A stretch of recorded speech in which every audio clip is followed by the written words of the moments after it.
লেখাপড়া করেছি যে প্রত্যয় স্কিম করেছেন যে তাদেরই বেতনের টাকা দিয়ে তারা পেনশন কি বলে যে পেনশন ইয়ে করবেন আর সরকার অর্ধেক দিবেন। এইটা তো হচ্ছে এক ধরনের তামাশা করা। এই দেশে বিশেষ করে মানে শিক্ষা এবং শিক্ষকের উপর সবচেয়ে বেশি আক্রোশ আওয়ামী সরকারের।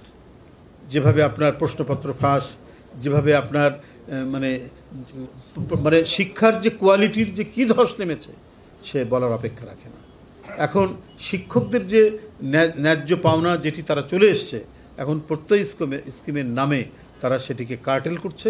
কার্টেল করে মানে তাদেরকে আরও অনাহারের দিকে, তাদেরকে আরও বিপর্যয়ের দিকে ঠেলে দেওয়ারই একটা বন্দোবস্ত করছে।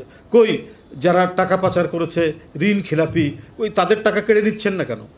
তাদের টাকা কেড়ে নিয়ে তাদের ফুল পেনশনের ব্যবস্থা করতেন শিক্ষকদের ফুল ব্যবস্থা করলে তারা আর কোচিং সেন্টার, তারা প্রাইভেট বিশ্ববিদ্যালয়ে যেত না। তারা বিশ্ববিদ্যালয়ে তারা ছাত্রদেরকে পড়াতেন পাবলিক বিশ্ববিদ্যালয়তে, সরকারি বিশ্ববিদ্যালয়।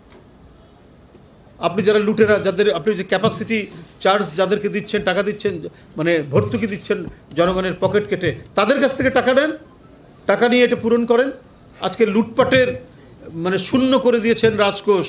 আর এখন শিক্ষকদের ন্যায্য যে পাওনাটা সেখানেও আপনারা ভাগ বসাচ্ছেন। এটা মানে সম্পূর্ণরূপে গণবিরোধী একটি নীতি।